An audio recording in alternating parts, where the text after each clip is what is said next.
Hello, hello. Nice t-shirt. Hey, Jace. Look at you two boys. We've got Yeah. little brothers in arms, man. Big Yeah, little buddies. Hey, I can Jace, hear you. welcome. Hey, how you doing? I can hear both of you very good. Oh, Okay, cool. cool. So Awesome. my internet's a bit dodgy today, so I'm just in and out. If I pause like this, don't move, just ignore me, carry on with the show, and it will jump back in. Um, so Jace, welcome back, man. Nice to have a chat with you again. Oh yeah, it's been a while. I've had my ups and downs since then. Yeah, yeah. Oh, yes, of course. Same, same. So, just to like give you a sort of a brief overview of where we're coming at so far is we're on the dream, sleep, elf, and dwarf tangent. Okay. Oh, you're in the European Nordic We are. faiths. Yes, Yeah, indeed. okay. Yeah. So we're sort of like looking along the lines of we started asking the question, what is sleep? What are dreams? Why do we do it? Is it natural? Can we evidence it through history? Like, is this something that's recent or is it reoccurring? How organic is it to us? And then that tangent got us onto the topic of, well, looking at dreams throughout history, like what culture has sort of like connected to dreams. And like we started with elves came up really powerfully, and then that degraded down to dwarfs, so that the concept of black elves ended up being actually the word actually means dwarf. And so then we looked at Okay. dwarfs, and then the dwarfs, strangely enough, create this thing called mead, which puts people to sleep. And that's where we get Hmm. Snow White and Seven Dwarfs, and where we get this like Rip Van Winkle, the story Rip Van Winkle. And then we looked at sort of like kept going down that tangent, and then we found this massive body of work through the historical mythology talking about dwarfs actually being the reason for nightmares, and that dwarfs had this thing where they would like sit on your chest, and then when you sleep they will actually integrate into your dreams, and this was their control method, and it was all about dreams and sleep and dwarfs. Wow. So Wow. that's That's where we're all. at. So how many shows did it take to get through all that? Well, we just sort of we basically went on this tangent of like the question we asked was like, if we were to look at everything we know so far, like what is the thing that we would never think to look at, basically? Uh-huh. And that was dwarfs. Okay. That's awesome. Yeah, that's pretty interesting. I mean, I'm familiar with the term nightmare. I know where it comes from. I know a lot of people are under the misconception that nightmare comes from dreams chasing you. They associate the female evil horse in your dreams. Yes. That's a very late interpretation. The Mm. original interpretation is very similar to what you said. It was a very short statured demonic like woman that sat on your chest Mm-hmm. and caused sleep paralysis. Yes. I believe it was a Scandinavian or Nordic Yes. faith. But and the nightmares actually gave rise to a whole field of tradition about the hags. The hags would visit you in your sleep, or when you're Yes. sometimes in the daytime in a forest. A hag would show up in somebody's storyline only when they've been fighting sleep for so long because they've been trying to make it home. They've been journeying. They don't want to go to sleep until they make it safely home, and the hags will appear in the forest. I've read Yes. those stories too. Yeah, it's long before I ever made my Phoenix discoveries, long before I ever did my Chronicon. Yeah, comparative mythology was my thing. I really liked Yeah. getting into that.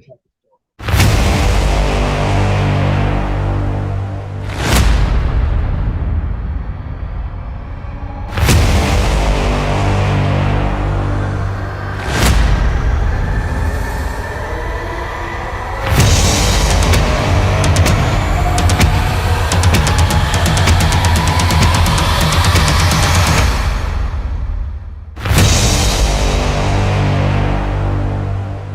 All right. Good morning, everyone. Welcome to an amazing podcast. We've got Jason from Archaix here to join us to have a very lofty, unusual conversation that I think is going to be fascinating for everyone. So, Jason, welcome back to the show, buddy. Man, I love being with autodidactic and you. We always have fun. Oh, we always have a good time. It's not a my back's not against the wall trying to answer so many deep questions. You know what I mean? Right here, just No, it's all fun and relaxed here. And of course, big thank you to Melissa for our matching t-shirts. I know the little brothers in arms here. Little twin souls, like on the other side of the realm. There you go. You're gonna get the Twinkies started. There you go. So Jace, like I just gave you a quick sort of summary of where we're at, but like I've got so many questions for you, and Campbell and I've been working on, you know, some really like fun new ideas, I guess, to add to the conversation around this, you know, body of work. And I guess Campbell, you're right, just to jump on into where we're at. Yeah, we're sort of going down the dark elves, light elves, dwarves, what is sleep. We've discovered that the dwarves are linked with mead and beer, which is, you know, like a basic sleeping potions, and then they're linked to dreams and nightmares and all this stuff that we've come across. So yeah, we thought we'd pick your brain, Jace, and see what you can sort of fill in about the dream time, and also, you know, you talked a lot about the vapor canopy and the possibility there was no night, right, and that the moon's been brought in. Right. Yeah. Well, you know, that doesn't mean there wasn't any sleep. They slept back then too. As a matter of fact, sleep really takes up about 33% of our entire existence. You know, even though as an adult, you only require 6, maybe 7 hours sleep. Some people get by with 5. It still doesn't take away from that percentage, because when you were a child, you slept way more than you do as an adult. So by the time you're 12 or 13 years old, 50% of your life was in sleep, you know, taking naps and always sleeping in, and especially in your youth, all the way to 6 or 7 years old, you slept most of your life as you're growing. So sleep is a really good topic. It's probably a topic that's probably the most ignored aspect of human existence, because if 33% of your life is doing something other than what you're consciously remembering, then yeah, I would think that we need to get to the bottom of what's really happening. What kind of dynamic? Where is this? Because in my personal worldview, when you're awake, like right now, we are exchanging information with the oversoul. We're exchanging information with the construct, and we're building tomorrow. We're building the next few hours. We're doing that. But what the hell are we doing when we sleep? And yeah, and the fact that you mentioned the vapor canopy, that I mean, I wasn't expecting you to mention the vapor canopy in conjunction with a video on sleep, but since you did, I can pull one right out of my head, because in my years of comparative mythology, Native American tradition stunned me. I could not believe the wealth of information we get from North and Central American traditions. And have you ever heard of a tribe called I believe it's pronounced like Ojibwe? I'm not really sure, but Lake Superior in North America is where they were generally located. But they have a rich tradition in the northern United States. These different Indian families, man, they believed. You have to. Sorry about that engine. I got so beautiful today. I got all my doors open. All my doors all the way outside the building are open. But yeah, they believe that the entire, you know, the world was Turtle Island. The whole world was built on his turtle's back. And according to their belief system, Spider Woman, the spider goddess, it was a matriarchal system back then. They lived under the dark purple light. And I can't pronounce what they really called her. It's pronounced it's called Spider Woman, but I know it's Asibikashi or something. But you know, I'm just a good old boy. I'm a good old Texas boy. I'm not going to be able to pronounce all that stuff. But it's a Spider Woman. She watched over these people, and she built their lodges. And what's really interesting is she built a web over the sky to trap the dew. All right. Yeah. Spider to save her people. She built this web over the sky, and it trapped the dew. And the only way the people could enjoy the under the dark purple light, that they could enjoy the sunlight was the small pieces of dew, trapped pieces of the sunlight. So they lived in a dark world. It was the canopy world, but they knew of a sun, but it had been hidden from them by a protective web that was spun by a spider grandmother over the sky. And what's interesting is that these same people, they had two belief systems. One of them was about dream catchers. And they believe that this web over the sky, this is the origin of the dream catcher. There were evil things that were trying to get in, and Spider Grandmother's web would catch them, and as long and keep them from coming to the ground and messing with her children, humans. So it became a tradition to make small dream catchers. You've all seen the little nettings and dream catchers, and the only time you have to worry about these beings is when it's dark, aka when it's sleep. During the dark purple light period, the vapor canopy period, the web was over the whole sky, so everybody was protected. But since that's no longer the case, the only time it gets dark now is when the moon comes out. So you got to sleep under a dream catcher. That's the only way you'll keep those bad entities from entering you while you're unprotected and while you're asleep. But these old traditions, man, they're Native American. There's so many different rich variants, and I'm surprised you mentioned the vapor canopy because the association to sleep and the dream catcher isn't an obvious one at all. It's not. No, that's a good one. I didn't know that either. That's really, really cool. So, like, Jace, would you set up you would definitely evidence that sleep has been something we've done throughout history. Like, this is and dream and sleep have been evidenced throughout history for like way past this last reset. Yeah. Yeah. There's never been a time when we didn't sleep. There's never been a time when we didn't sleep. The Avatar requires a reboot. Yeah.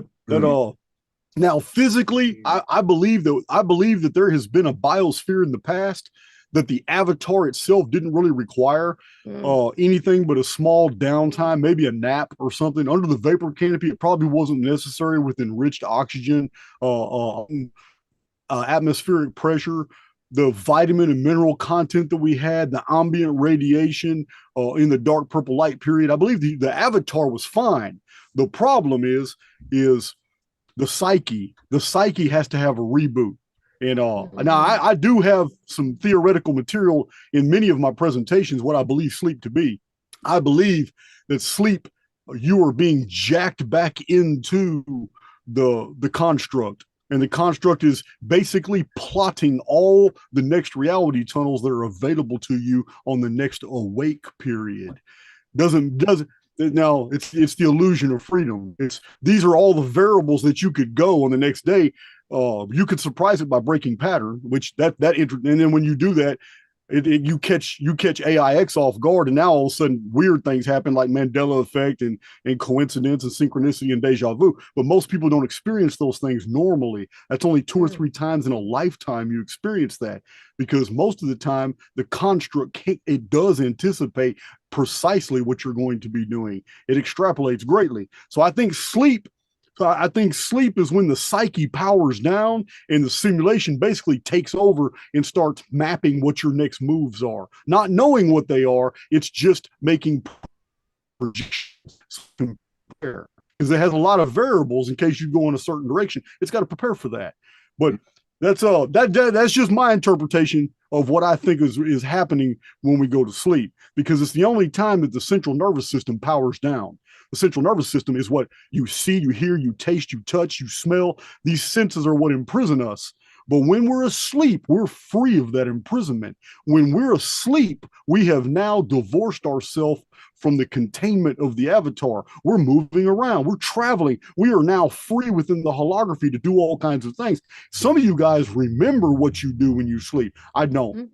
And this has been a subject on my videos. I've even told people there's like 3 times in my entire life I've ever dreamed. I remember the dream. It's very vivid. It's very vivid to me. It's the same dream. I had it 2 times as a child and once as a teenager, and I just don't dream. And I do believe I dream every night, but for some reason when I wake up, I don't remember them. But I know a lot of good friends and family that do remember their dreams, and they tell me some crazy stuff sometimes. But I do believe that the true you, the true whoever Kelly is, whoever Campbell is, the true you is not your avatar. And when you're in deep REM sleep and you are completely separated from that avatar, I believe the true you is able to explore, learn, travel, share, exchange information with other souls that are also traveling. Some people call it the Akashic field. Some people call it astral projection. I don't know. I mean, I really don't know. I'm not a dream specialist. These are entirely theoretical. They just make sense to me. So, and just your opinion, obviously, do you think the dream state's been hijacked? Because that's what it's, kind of, we've got all these stories of all these, people and beings coming into our dreams and nightmares and all this kind of stuff. Yeah, I mean, I get that. I do get that, but let's not. You're familiar with the Matrix movie. That's what introduced to the modern psyche, all about the simulation. Okay. Are you familiar with where they took Morpheus from? Do you know the origin of Morpheus? He's the main character. He's the black guy. He's the one that gives Neo the game. He's the one that tells him everything. But do you know where the name Morpheus came from? I can't remember. No. Okay. Morpheus comes from a 2,000-year-old text that was explaining belief systems that were at the time in the Greek and Roman culture of an invisible messenger, like a god, a demigod named Morpheus. And he was the very god that personified the dream world. And in an epic poem by Ovid, it's an awesome poem. I've read two different translations to Ovid, and it's fantastic. The poem is called Metamorphosis, and it gives all kinds of deep details about the ancient world. It was written 2,000 years ago, and it's really easy to obtain a very cheap paperback or free PDFs on Google. But Ovid's Metamorphosis talks about Morpheus, the actual god of dreams, the personification of the god of dreams. He is the son of another demigod named Hypnos. You know where that word, comes from, right? Yeah. Well, Morpheus is the son of Hypnos, the god of sleep, where we get hypnosis from. And Morpheus had the power to enter into people's dreams, and only when they're in the dream state could Morpheus go in there and tell you direct messages from the gods, messages that if you were awake you would not be allowed to receive. This is an old belief. This is an old belief system. It might be pre-Greek, it might be Achaean, Dorian, I don't know, but it was preserved in a 2,000-year-old poem by Ovid in his Metamorphosis. And so he was looked on as good, basically giving well, really, I'm gonna say he was neutral. Okay. I don't remember seeing any evidence that he played the polarity game like a lot. When it comes to the Greek pantheons, everybody who's fallen in love with the Olympians would like to believe they're all good gods, but when you listen to all the stories of the things they do, it was all very human, and some of them were wicked sons of bitches. Some of them were just no good, rotten to the core. So but Morpheus seems to be very, very neutral. He doesn't seem to play evil, doesn't seem to be concerned with good. He's a deliverer of anything that the gods want mortals to know, but they don't want other gods to know that they gave them that information. So it had to be secreted to them through dreams. Right. So the only reason I introduced this is because it adds an element from antiquity that there was a belief that the gods do confer information to men, but they don't do it while men are awake. They wait for them to fall asleep to confer whatever information. It's a very old belief. So I'm pretty sure it's older than Morpheus, but that's where they got Morpheus from in the Matrix. Wow, that's cool, man. So definitely we've not had any evidence of a time where we just had light and no darkness. That darkness is as organic to this simulation as light. Man, that's a good question. I don't think anybody has ever asked me that before. First of all, it would always take some kind of gradations of shadow in order to break up light. So if we're going to be talking about light as a as a sense, I mean, we only see 5.5% of the electromagnetic spectrum. So white light is even less than that. I can't imagine a universe of pure white light. There would have to be some gradations of other hues in order for it to bring definition, to bring things of interest. There's a really good book by Lyle Jacobs. He's a modern philosopher. He wrote a book called The Discovery of Nothing. And the entire book is his philosophical take on the architecture of our reality being binary. Everything is a series of zeros and ones. Everything physical in existence can be reduced to binary code. And he gives many, many examples in philosophy of how you translate the physical world into a philosophical construct. His name is Lyle Jacobs. It's a really deep book. But he made an interesting comment in that book, and it's always been with me. He said, people always find the less value in the empty spaces. He said, because you value the constructs, you value the architecture, you value the statue, you value all that. He says, but there's nothing to fill without a previous empty. It's the empty spaces around the things we value that give them the shape that we value. He saw the world from a different perspective. That's all I'm saying. And it's really interesting. So I'm answering that with your proposition about a time period of all white light. How much value would we find in that? As I mean, it would be very sterile to me. I guess sterile from the perspective of how we perceive light today, because we've only known it as contrasting to the non-light. So, but if we were in a state of all light, then there would be another contrasting element that potentially we don't know of that would be related to actually creating that space within that light. I mean, I can agree. Yeah, I definitely can agree with that idea. Yeah. And the reason that we're on that tangent is because as we've been looking at sleep and dreams and the notion of darkness and sleep being organic to us, darkness being organic to us, what actually is happening in that dream space, because no one ever talks about it. It's just that it happens every day and no one actually has any focus on it, which of course to us makes us always want to look at it more because it's been whitewashed from our cultural interest as a focal point. So as we looked at dreams and that being then a connection to what are they, then we also looked at, was there a time when we didn't dream, when we didn't sleep, when light was, or there was, and this whole shift in our vehicles have been, have changed, have evolved inorganically to accommodate for darkness, for nighttime and sleep. Right. You know what? I can't argue any of that. It sounds rational, and it kind of makes me wonder if, just like the avatar, just like your physical body needs to reboot back with physicality, it needs its rest, it needs nutrition, it needs to be able to power down so it can power back up when you're awake. Just like the body needs to reboot with the physical world around it, what if it's also the same for the spirit? And the spirit needs a break from the body. It needs a reboot. It needs a personal a reset as well. And it needs to get away. And the reason I say get away, I can't separate this phenomenon with the conclusions of people who've done very deep studies on dreaming.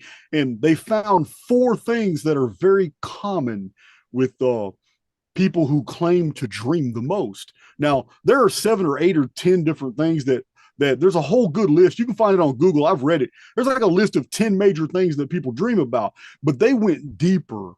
They actually vetted the answers. They only wanted to know from the people who claimed that they dreamed the most. Almost every night they dreamed. So they vetted them, quarantined them, and they questioned exactly what are the nature of the dream. You know what? They found 4 common denominators that were across the board. All of them agreed on these 4 things. You know what they are? No. Go for it. I'm one of those people that dream every single night. So I'm going to tell you, I bet you're going to sync with 2, 3, or all 4 of these right here. But this was the scientific output on this study, and they specifically said the majority of people who dream the most in this world dream about either being chased, being naked, flying, or falling. Those are the four common denominators among the people who claim to dream the most. And flying was on the top of the chart. Interesting. Well, I don't dream of being naked, and I mean, some of being chased, some of flying. A lot of conversations I have in my dreams, a lot of dialoguing and relating with others, other entities. So interesting. How about you, Campbell? Do you dream every night? I don't remember them every night, no. Yeah, my only recurring one was I was falling off a cliff, but I was running, then I hit the ground and keep running, so it was weird. It was like, you did all of them in once. Were you naked? Did all of them in once, yeah. You did all of them in once. Tick, tick, tick, tick. Yeah, that's a good observation there. So, I mean, like, it's interesting because as we started to look at dreams and sleep and the organic nature of it and what it actually looks like, then we started to look at, you know, around the mythology, which I was talking to you before we started the show, like, and we started to look at where did the sort of what we could discover about the and particularly focusing on the Nordic, Scandinavian, Icelandic mythology. We were looking at elves, and that came about, Jason, really randomly. You know, this, like, Campbell chucked something at me about dark elves, and then I got another synchronistic about dark elves. Then we were looking at, like, this Atlantis timeline, and then we actually followed this concept of elves and what are elves and where do they actually stand in our how historically evidenced are they actually, and is what's actually going on in our realm, is it actually a perpetual tug of war between the idea of this, like, light elf realm and this idea of this dark elf realm, and the dark elf realm ended up morphing into the idea of them being dwarves. So when we came up with dwarves, we were both like, dwarves, fascinating, because hello, we've got no cultural reference point. They've been deleted from our narrative. Like, really, all we ever see of dwarfs is Snow White and Seven Dwarfs and fucking Lord of the Rings, right? So what? Dwarfs, but and I say that because in comparison to the amount of content that's available when you actually start looking into dwarfs, it's huge. Like, it's a huge body of historical work around dwarfs, which has morphed into the idea of elves. So tell me, what do you know historically through your obvious research when it comes to dwarfs? They're very connected to dreams. I'm aware that there are architectural anomalies that have been found where only little people could have lived in these structures. Archaeologists have found them. They don't make a lot of. They're not very popular. I know there are whole villages in China up to the 1800s where I'm talking about very, very tiny humans were living there. Also South America, but the the dwarf concept is very interesting. It's Scandinavian, it's Norwegian, it's Nordic, it's very Nordic. There is a lady about 70, 80 years ago who put together an encyclopedia, and she had access to books going back 400 years. Her name is Catherine Briggs, and she wrote the Encyclopedia of Fairies, Bogies, Goblins, Hobgoblins, Sprites, Dwarves, and the title of the book names like nine different fairies and, you know, fairykin beings. But Catherine Briggs' book is fantastic, and she goes into a lot of these details. There's traditions all about inducing sleep, making potions, dwarves singing songs, playing instruments, and children in villages falling asleep. Parents in ancient German towns were terrified of short, small people being seen in the forest. And often whole villages would come together with pitchforks and weapons, and they would search out, because anytime those little people were seen, local children disappeared. And there was many tales in Scandinavia of children waking up from their sleepwalking or whatever, going out to a field nearby and then seeing fairies dance in a cornfield or a wheat field or a barley field, and the fairies would invite them to come out and dance, and then they would, and the children would go out there and the children would fall asleep. Well, they would wake up in the ring. And then in the next morning, they'd run back for breakfast, they'll tell their mom and dad what happened. They'd be called liars. And this story played out many, many times. And people would go and investigate, and they found crop circles, right? Exactly where these children said that they were dancing and playing with fairies. So it's yes, the phenomenon of sleep is just like the alien abduction, the whole alien abduction deal, where these ETs are described just like the fairies were, the green elves were described 4, 5, 6, 700 years ago in medieval Europe. So it's I do see the connections 100%. Those connections are there. Just like you said, the dwarves. What was the origin of the word nightmare? You know, here in the West in the United States, someone started a rumor and it ended up being published, but it's false. That nightmare comes from the black horses of people's dreams, and that when horses were heard traveling at night, it brought terror to people and all that. That's not true. The origin of the word nightmare comes from mar, which is a Norwegian Scandinavian word for a wicked hag that people would wake up and find sitting on their chest, sucking their life force out and making them fall into a deep sleep. A little dwarven woman, a hag that would just sit there and stare at them. The origin of the term sleep paralysis. Yeah. But you're right. They're everywhere. They're everywhere in the stories. Well, it's interesting because dwarfs is that we have like known through our culture is this like short, stumpy, red hair, angry little dudes. But actually through the mythology, they're actually tall. They have white alabaster skin. They have larger than average blue eyes. They have long white hair. They essentially look like how we would akin Gandalf or, the white elves would look like, or that's how the dwarfs were actually described. And interestingly, they couldn't, if they were exposed to the sun, they would turn to stone in these legends alongside the trolls and alongside giants potentially, and that there was an ongoing war between perpetual conflict, which could be the dynamic polarity, putting it out there, the dynamic polarity that we exist in between these benevolent beings, these like whiter, lighter, white elves genre, which is akin to nature and akin to beauty and architecture and aesthetics, like Tartaria, that whole consciousness.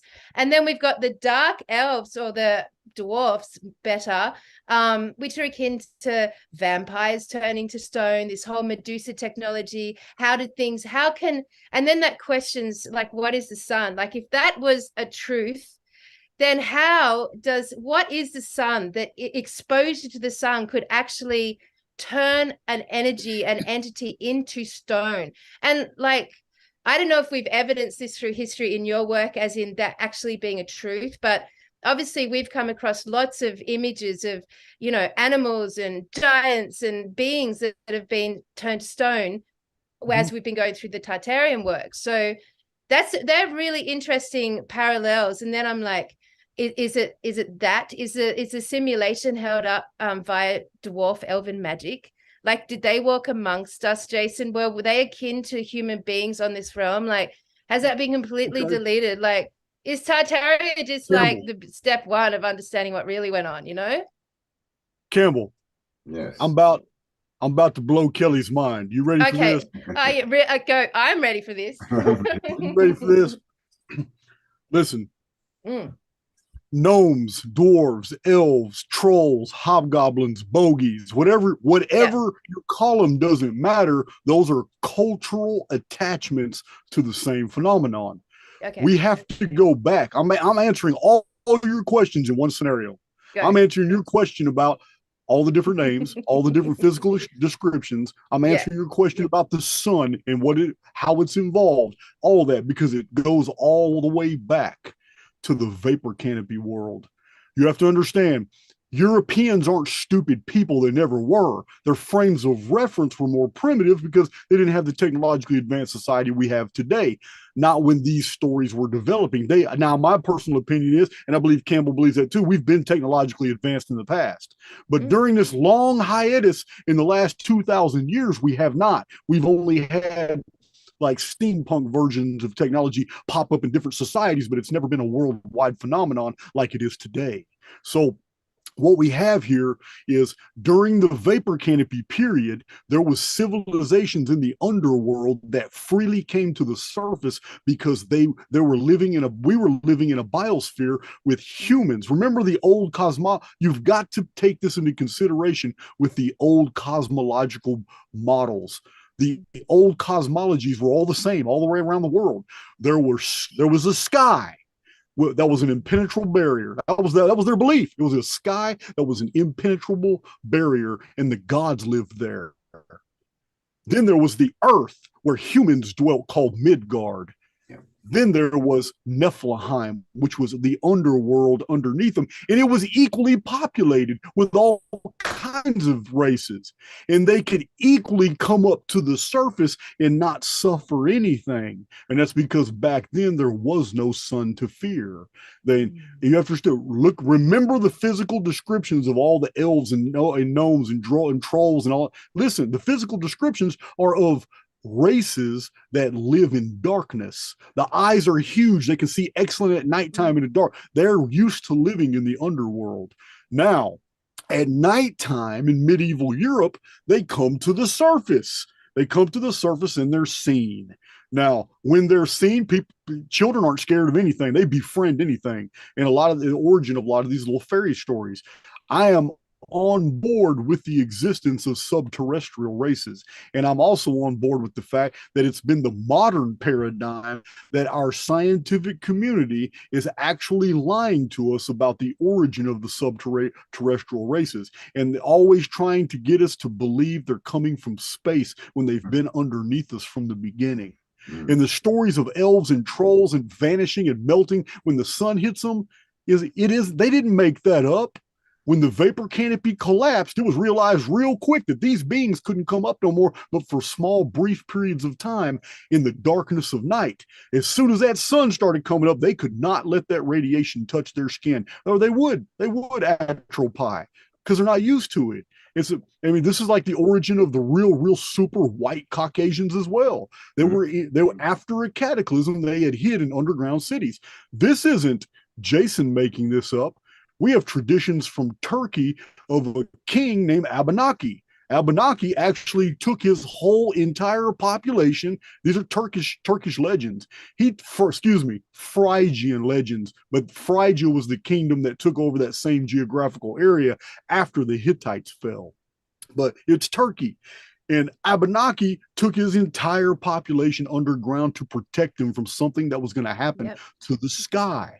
I cite these in my videos, but we have to connect that to the greatest archaeological discoveries ever that are being hidden from most of the world. You can Google them, you can see the pictures yourself, but everybody should be talking about this, but they're not.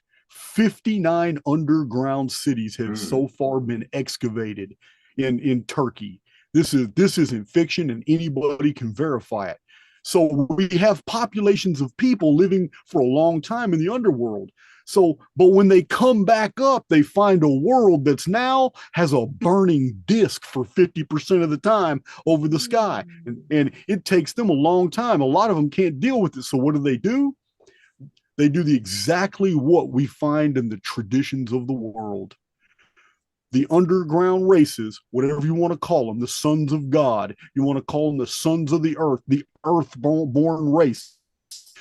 They came up and they took the daughters of men, the daughters of Adamu, the people in Midgard, and they took for themselves wives and daughters. And this is where we have the stories in the Dead Sea Scrolls, and in the book of Enoch, in the book of Jasher. All of a sudden we have hybridization. All of a sudden humans on the surface are tripping because the babies being born to human females now have white skin, alabaster skin, gemstone eyes, and they've never seen this before.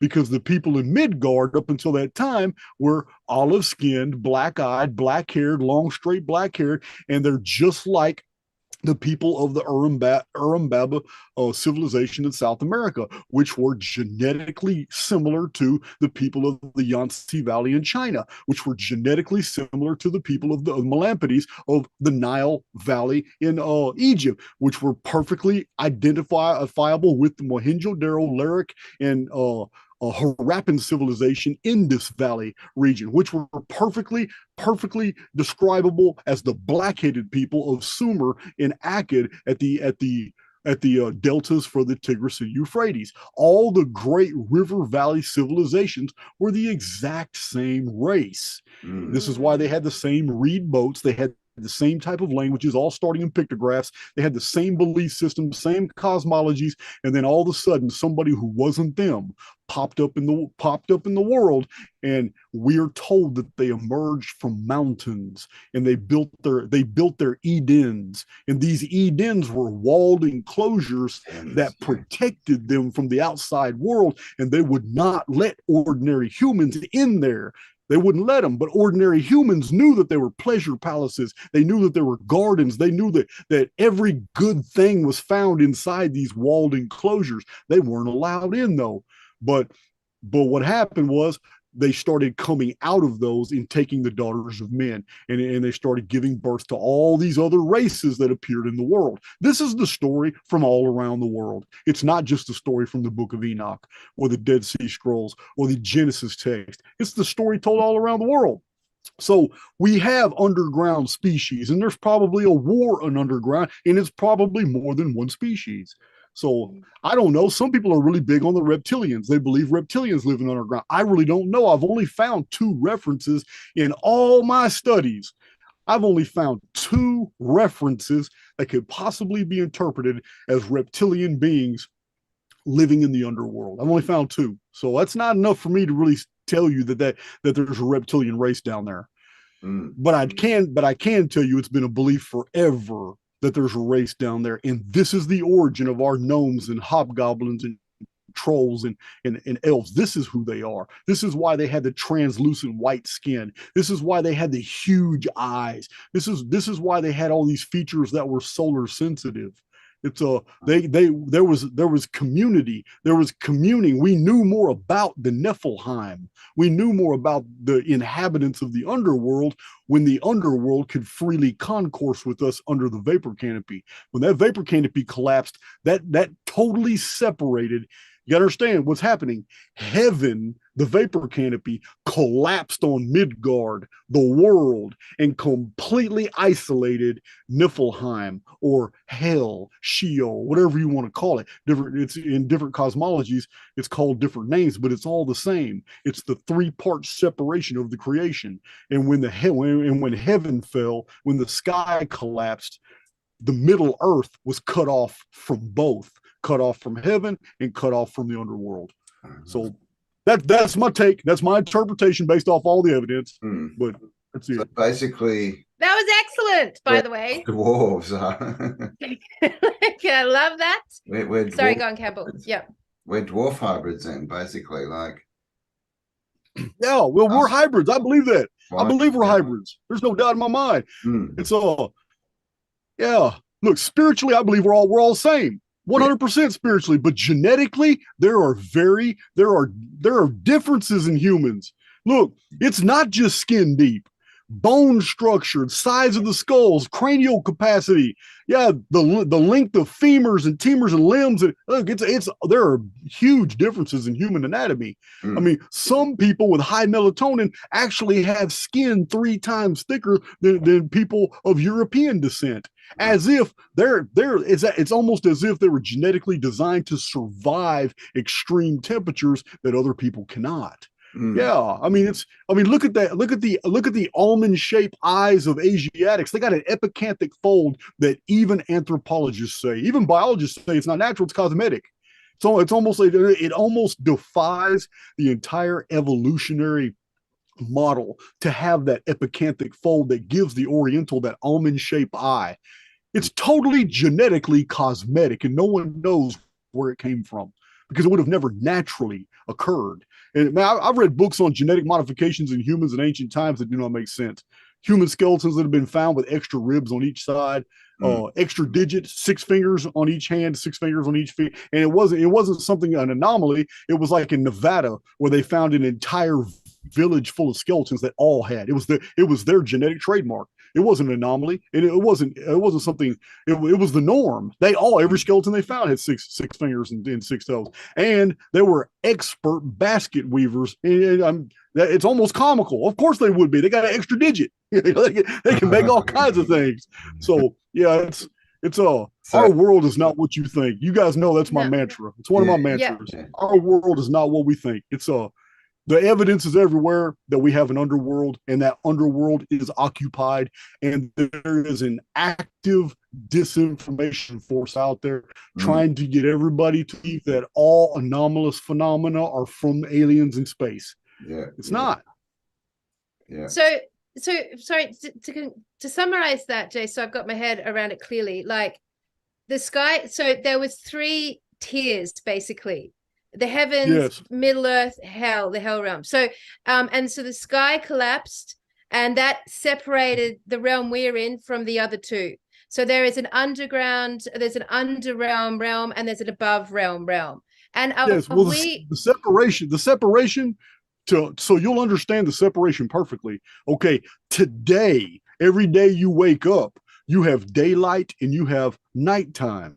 Yeah. But under the vapor canopy biosphere, it wasn't like that.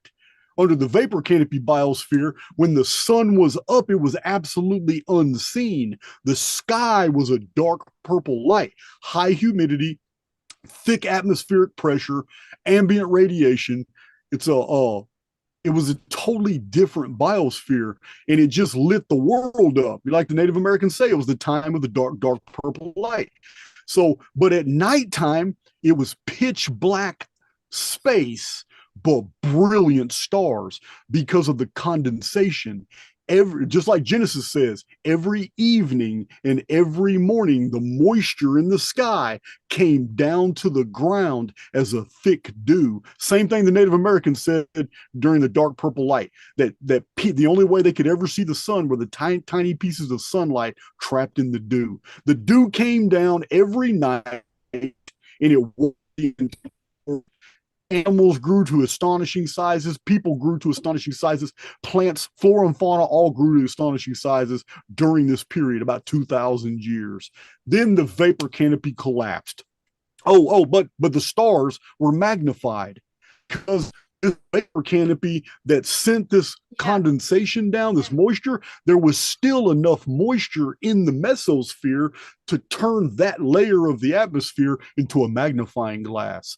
And that's why star patterns and there's different star patterns that the Aboriginals and Native Americans and ancient Dravidians have recorded that you can't see with, they're not first magnitude, second, and third magnitude stars. You can't see these stars with the naked eye, and yet they're still recorded in old ancestral traditions. Even the Greeks have star maps for which we can't see those stars. So how did they?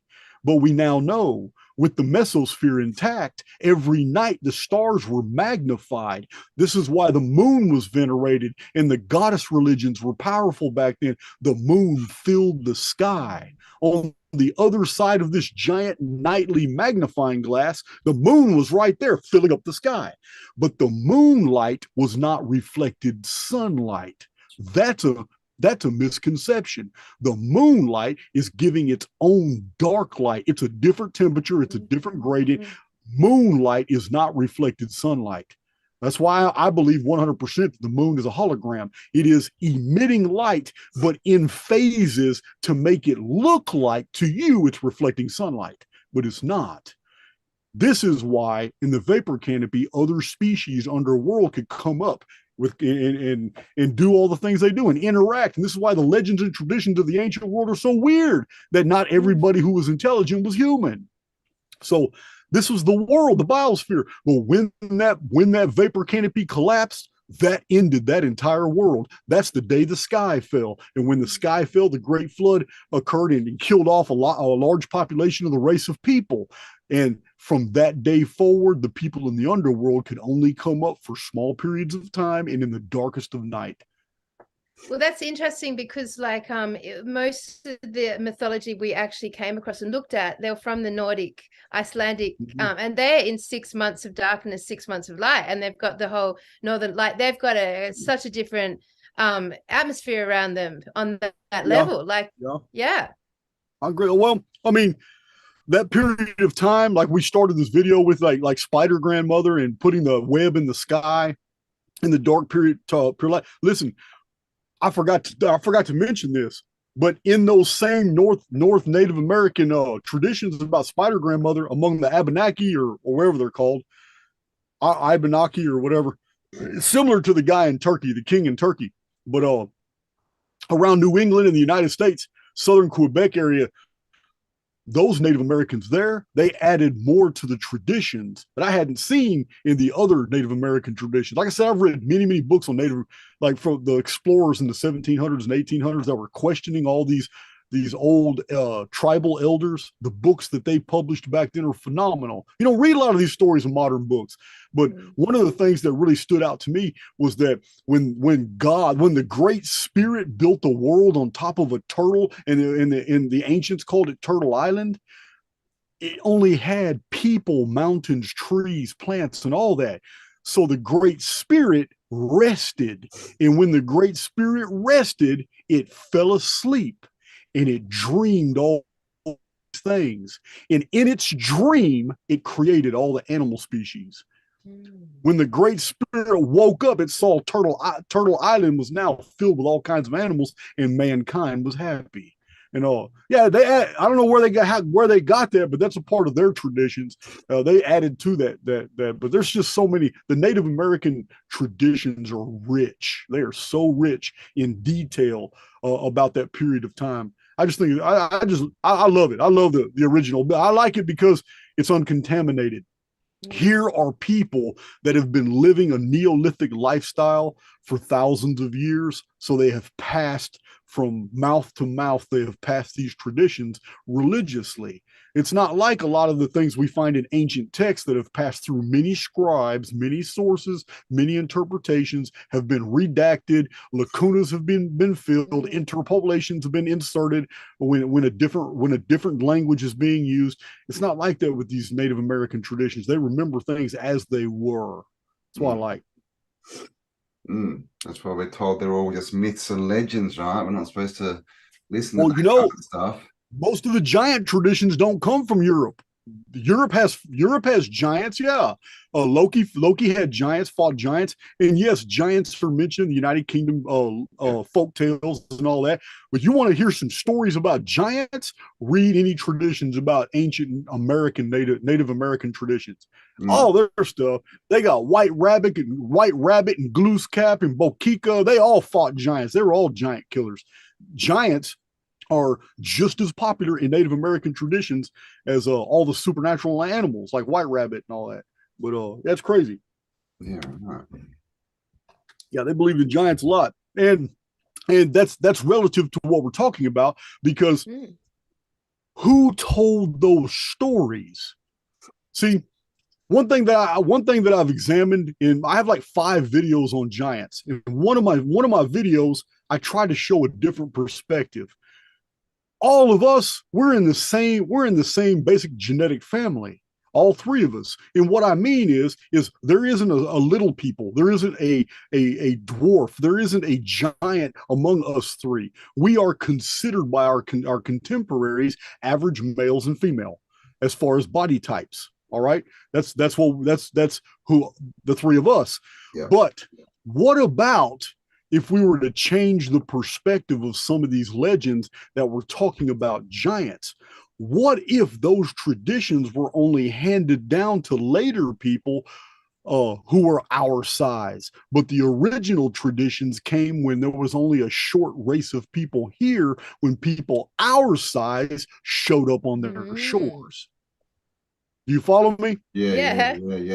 Because I have found this same phenomenon with the stories of the Tuatha Danann, the Furbolgs, the Fomori, the Carians. I have found this flip, as if it's almost as if a very short statured people we can call them Iberians. In the north, they call them Skraelings, but every anthropologist will tell you they were in Europe and in America long before Caucasians ever showed up. So these Iberians were very, very small people, very short stature, but they weren't dumb. They weren't stupid. Then all of a sudden, 6'5", horned helm wearing, dragon ship driving Caucasians show up on their shores. And yeah, they're giants. They got copper and bronze weaponry. They've got iron spearheads. They've got wooden dragons that float on the top of the sea and got 100 arms. They're oars, but they don't know this. They've never seen. These dragons have wings. They don't know what sails are. And they got 40 ships land. And they can't even fight these giants. So the giants come in, but 300 years later, the offspring of these men that landed from a cataclysm, they couldn't go back home. They didn't bring any of their own wives and daughters and children because they had all died in their homeland. These were the men that were at sea. These were the men that were doing something else. They were pirating. They were on a mission. And by the time they come back, they find their whole homeland has been destroyed in a cataclysm. So they're looking for somewhere to start over. This is the history of the Anuna that later became known as the Anunnaki. They arrived by fleets of ships among a very short-statured people. They arrived looking like giants, technologically advanced. They landed, next thing you know, 200 and 300 years later, their offspring are still telling the story, but their offspring are almost as tall as they are. 500 years later, everybody from the original story's been long dead. Now, a very tall people, 6 foot tall people, are now populating all of this area, and they're telling the same traditions and stories, but they themselves are no longer 3'7". They're no longer 4'2". Now they're 6 foot and 6'2", telling the story of giants. So we have this great, huge story about gigantic invaders and all, but the original stature of the people has been lost, but not the details of the narrative.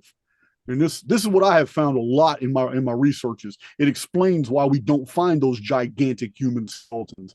I'm not saying giants didn't exist, because I am aware that 9.5 foot tall to 11.5 foot tall human skeletons have been found because the Smithsonian Institute's been sued for destroying them. So, and I've seen the pictures in the old 1860s, 70s, and 80s archaeological monographs, the illustrations. I've seen the reports of the Royal Asiatic Society, human fossils that have actually been blasted out of sandstone when they're building cannon batteries and all that. All these things were recorded in the 17 and 1800s, but we don't have the specimens because collectors buy them up, or the Smithsonian buys them up, puts them on a ship, sends the ship out to the Atlantic and sinks it. They got caught doing that. So it's anyway. We went on a tangent about giants only because giants are relative to the story of dwarves. Yeah.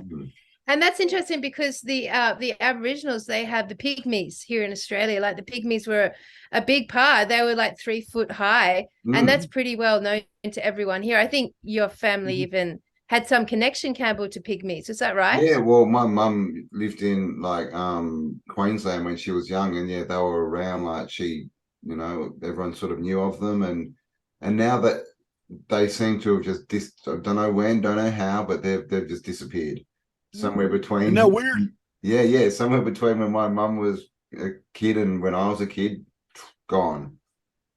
None of them left. That is weird. That is weird.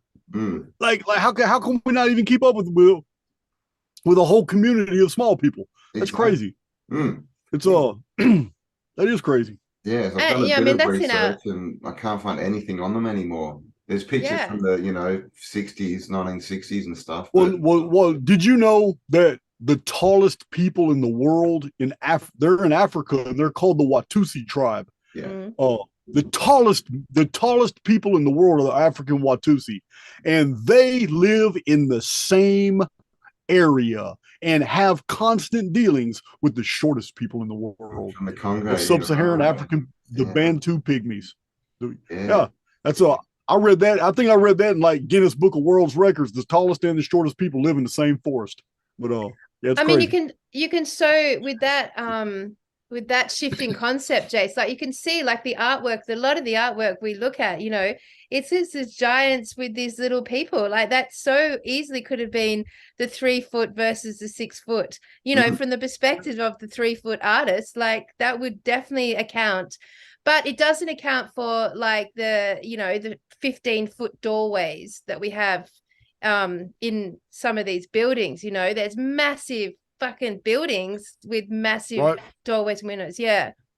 Well, okay. I don't want to be an iconoclast on something that I absolutely believe in. And what I mean is, iconoclast is an idol smasher. If people believe in giants, I don't want to be the guy that's trying to tell you they didn't exist. I don't want to be the guy that's trying to tell you they didn't exist, especially when I put out a video about the giant cities of Bashan. Yeah. I don't know if anybody else on YouTube's ever done that, but I read an old book from the 1800s, and I show the pages in that video that there is a series of archaeological discoveries in the 1800s, 1860s, and 70s.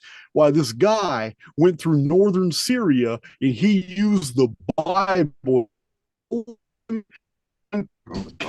narrative that talked about the cities of Bashan were occupied by the Rephaim giants. So he went to that area of northern Syria, high up in these inaccessible mountains, and couldn't believe that they're perfectly preserved. Those giant cities they're massive. He says a race of people to live here. Every bed, all the buildings and structures, you can see how they lived. But he said the engineering on the doors is unlike anything he's ever seen, because the jamb, the lintel, and the whole massive door itself was all one piece, but it was three separate stones. And he doesn't know how they fit stones inside of other stones. They could have never been carved that way. And there's no way to remove them. He says, yeah, it was done with a science that it's inexplicable today, unless you can shape stone.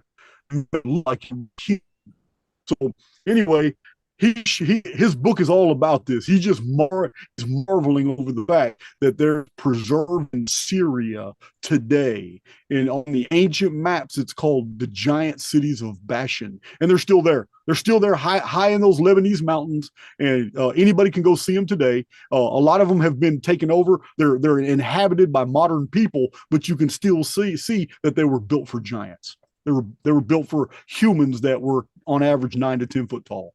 But yeah, it's crazy. Well, I you know what? I totally forgot about that video. You know what I'm going to do? I'm going to repost that video. Excellent. Yeah. Definitely put a link down here. I think it'll be good. Look, I mean, I love this. I love looking at it from 3 foot and 6 foot. I can so project that across so much of what Campbell and I've looked at in the last 2 years. I mean, it's a really good like shift in perspective. I love that. So like here we are like having these conversations. Obviously there's many people around the world where their consciousness is now shifting towards being able to dialect about and have this sort of narrative. Would that represent to you that these three realms that have been like quarantined or isolated from each other are starting to like blend, come together, flow together again? Like, are we becoming consciously wiring and firing with that sort of those realms again? Okay, let me answer that from an eschatological perspective. And what I mean is what prophetic material, whether it's true or not, but what ancient prophecies refer to the end times as. Okay, one of those identifiers you already know, as in the days of Noah. That's a real popular one in like New Testament doctrine, that what the conditions of the last days will be the same conditions of the first time, like the Egyptian Zeptepi, which means the first time. And this was when the sky was a hammered metal type deal. There's a lot of traditions about the sky being solid in ancient times. Now, as in the days of Noah is one, and the common denominators of that period was that there was a vapor canopy intact, and there was concourse between an underworld species and a surface dwelling species, humans. In those days, there was hybridization. There was an active program going on to create a subspecies, a third. Call it whatever you want to. Some people believe that subspecies are Caucasians. Some people believe that it might be a different race in this world. I'm not even going to speculate. I'm just saying that the introduction of all these ancient traditions are 100% from a non-Caucasian perspective. I have an entire playlist called the Anunophiles where I itemize all these old traditions, Thor Heyerdahl, all these different people, Harold T. Wilkins, who cite all these traditions and myths and legends, and they're all from non-Caucasian peoples, but they all say the same thing. They all say the same thing. They were on this world before white people were. They were structured in totem societies, in goddess worshiping societies.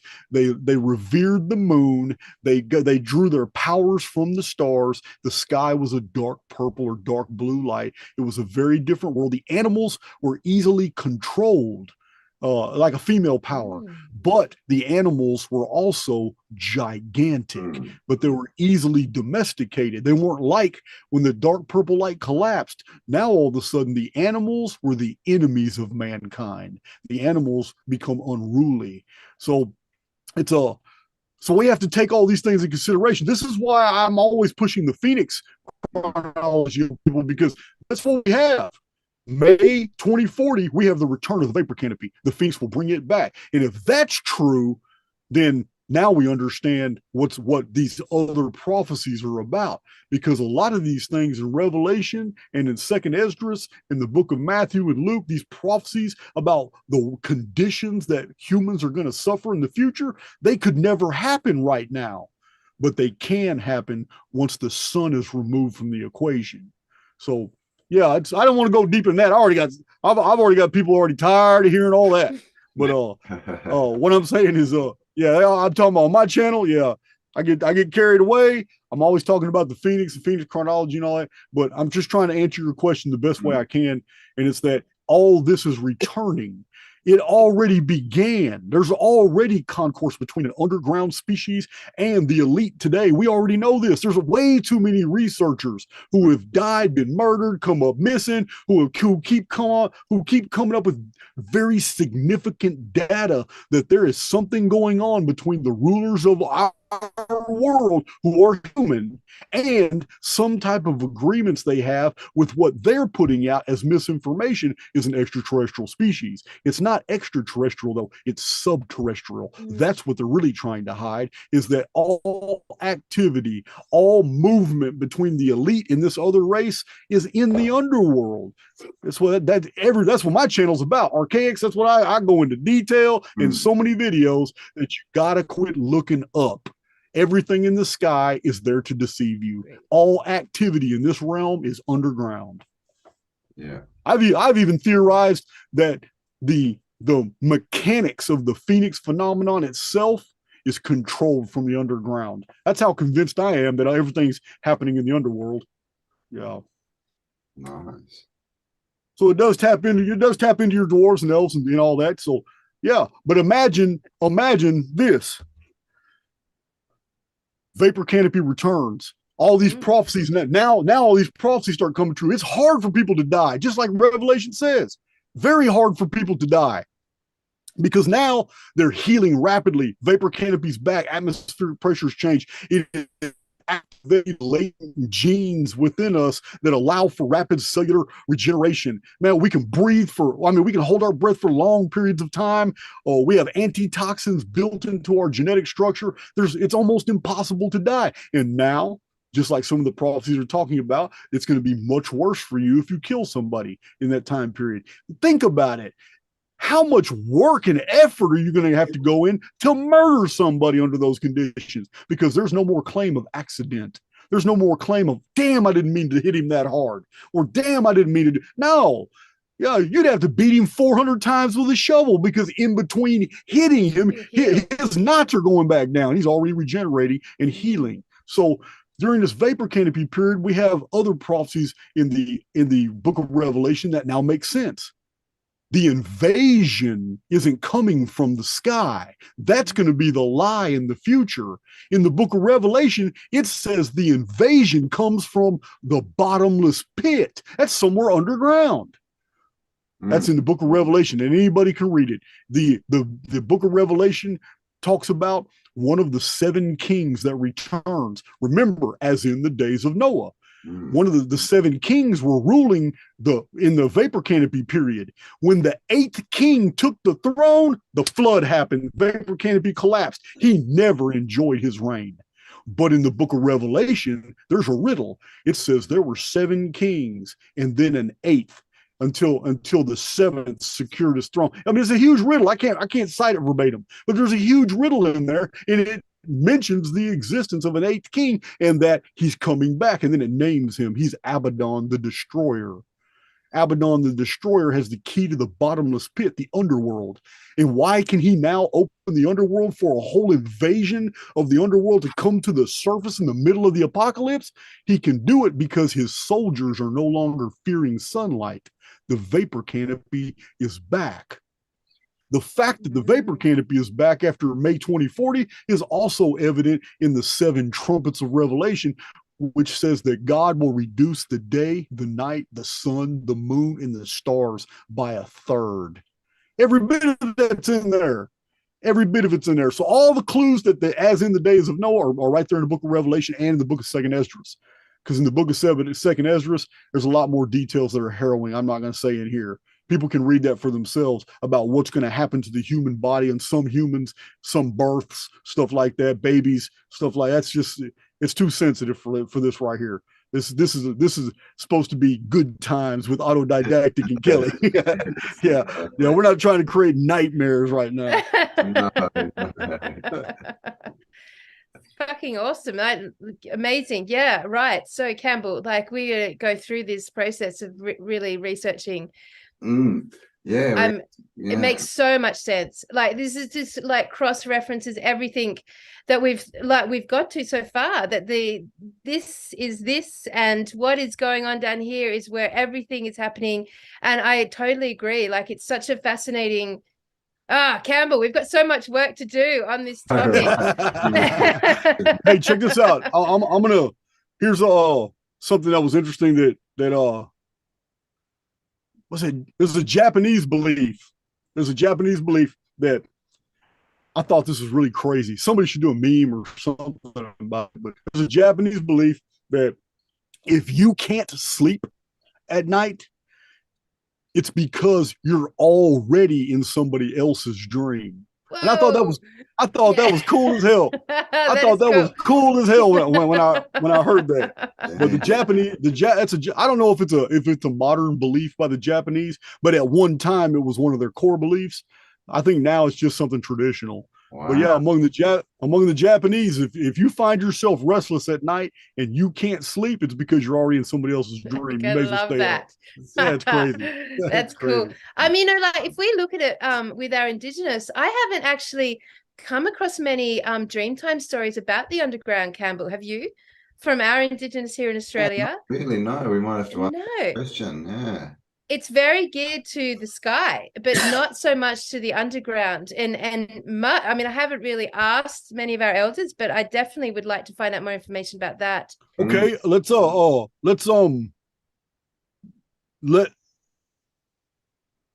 me ask you, are you guys like in Texas? We have Carlsbad caverns. We got all kinds of cavern systems. Texas is sitting on hundreds of thousands of miles of limestone caves and caverns. Now, we know we have our aquifer underneath Texas is an ocean. You know what I mean? So underneath we got aquifer, but it's all fresh water. And I don't know. I'm really intrigued. Are there any caves and cavern systems that have ever been found in Australia? Do y'all have any? Are there any national? Are there any national parks you can go to that allow you to explore caves and caverns? We got them in the United States. There are, but they're not really like yours.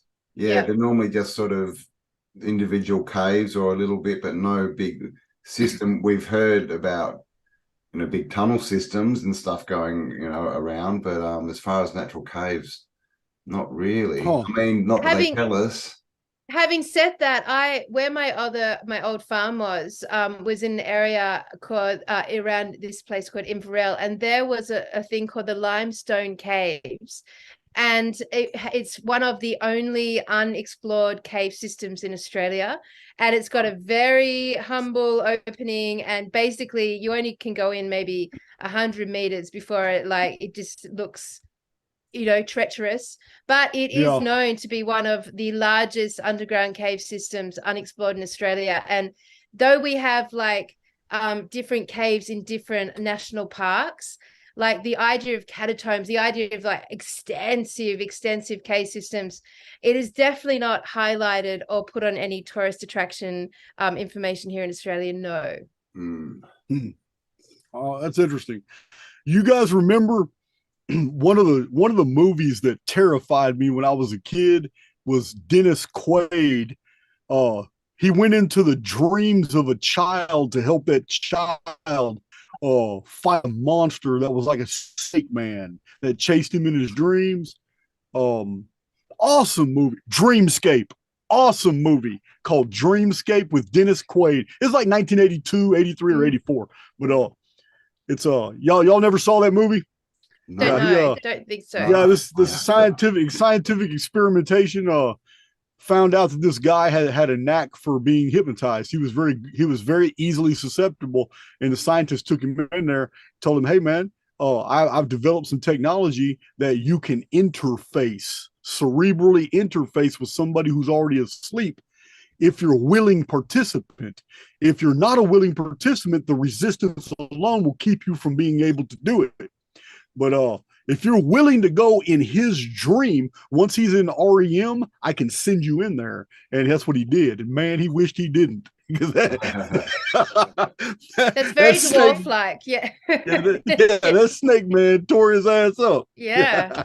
Yeah, that was good. That was good. It was like other movies in the 80s. I know you guys are familiar with Freddy Krueger. I know you are. Yeah. Well, that was my first night. Gremlins and Nightmare on Elm Street. My first two nightmares as a child. Mm-hmm. Oh, Grim! How old are you, Kelly?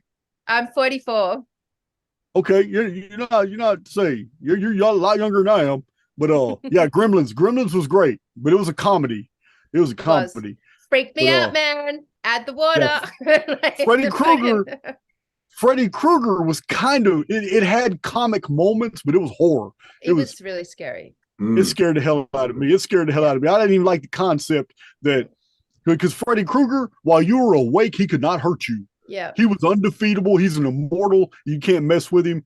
But as long as you're awake, you're immortal. Yeah. But man, if you fell asleep, he can get you. Yeah, yep. Freddy Krueger was something else. I had nightmares and I watched it with the volume down. I didn't even have the volume up. It so fucking terrified me. Yeah, that was scary, that one. That was actually the 80s are full of scary movies like that. The 80s really, they were. They were mind-bending ones. Stuff, yeah. Way more than now. Like the 80s had a thing going on with poltergeists. There were so many of them. Ugh. Yeah. Well, I mean, a lot of these movies, they have a theme, just like Matrix has a theme. This theme is that, in the truther community a lot, we like to refer to the collective as those who are still asleep. Hey man, you're still sleeping. If you haven't woke up by now, you're probably never going to wake up. It's just you're a member of the collective and nobody can get to you, man. So you're asleep. This is a common description that we give to people who just don't get it, that have basically bought into all the false narratives. So you're asleep. We get that. But isn't it interesting that we call them asleep even though we're awake? And it's crazy that all these ancient traditions and all these movies infer that the greatest truths can be delivered to us while we're sleeping, because when we're awake, we're blind. Just like the whole idea of the ancient Morpheus. Yeah, the ancient Greeks were absolutely normal, but if they got visited by Morpheus, Morpheus couldn't tell them anything of value while they were awake. But when they were asleep, they received divine information from Morpheus. It's just weird. The whole flip on it's the whole flip on asleep and awake. It's just crazy. Yeah, well, It's that's a good what topic. started us You even asking. guys chose Yeah. a good topic. That's what You guys started chose a us good looking at topic. dreams, yeah, and sleep. Like, it's such a big part of our reality. It seems to be an flip. It's an inversion. Like, let's look at what's going on there. Yeah. So, like, do you have any more questions, Campbell? No, I think I'm good. I'm sitting here thinking about everything you said now. That's the problem when you talk to Jason, you come out with more questions than you went in with. Yeah, it's true. Which is Like, always I a mean, good a thing. mind-blowing conversation. Loved it. There's so many tangents we can go off, Campbell, on this one. I'm really excited. I especially want to have a look at the Indigenous here in Australia and what their stories are in relation to this topic. And because, you know, the dream time in Australia is massive, Jay. Nobody ever wants to talk about other things. You know what I mean? Oh man, like the Tartaria concept, consciousness, it feels so limiting comparatively to, but it's just been a pathway, an amazing pathway into us just like going down all these that's what I'm saying. We could questions. actually start something. It's listen, I'm telling you now, I have no intentions of slowing down, guys. I'm moving forward and fast and far. And I don't care how much opposition I come across. I've come up with a little bit, but it's inconsequential. It's not affecting me at all. So if anything, it's boosting my morale, boosting my support base and all that. But it's time to start navigating into other avenues. There's many topics. I was surprised when Campbell sent me the email, said, "Hey man, you want to talk about dreams and all that?" Me and Kelly are on some dream stuff. I said, "Okay, let's do that." But kind of surprised me. The next video we do shouldn't be so long. We should do one, you know, next few weeks, 3-4 weeks or so. But pick another topic, something that because the more diversity that we introduce and yet still tie into the topics that we are familiar with, it's going to bring better clarity for people. People will more readily be able to wrap their minds around resets and around edited history and missing history when we address all these other things that don't seem so anomalous, but they do tie into it. They do tie into it. And it's so cool talking to you, Jace, because I guess I like, you know, you've kind of risen to be like the master historian of the community, you know, like it's fucking rad. Like we can actually come up with, you know, any sort of tangent that we're on and actually have it cross-referenced with like a walking encyclopedic historical brain that's like entered the community so powerfully. I appreciate it. Yeah, I mean, you're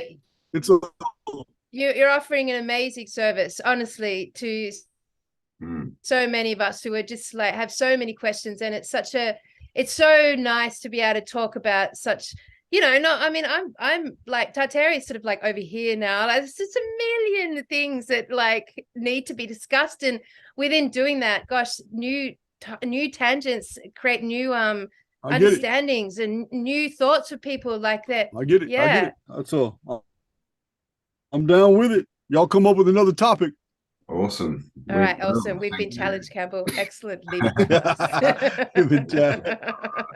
All righty. And thank you for your time again. And yeah, we'll definitely get another good topic up, and we'll be in touch and get you back on, and we'll continue this quest, right, going sort of sideways on and trying to tie everything back into what this reality is. All right, well, Jace, thank you so much for joining us once again. Brilliant conversation. Learned heaps, got heaps of new questions. I love that. Hopefully the audience has like gone through the same journey, of course.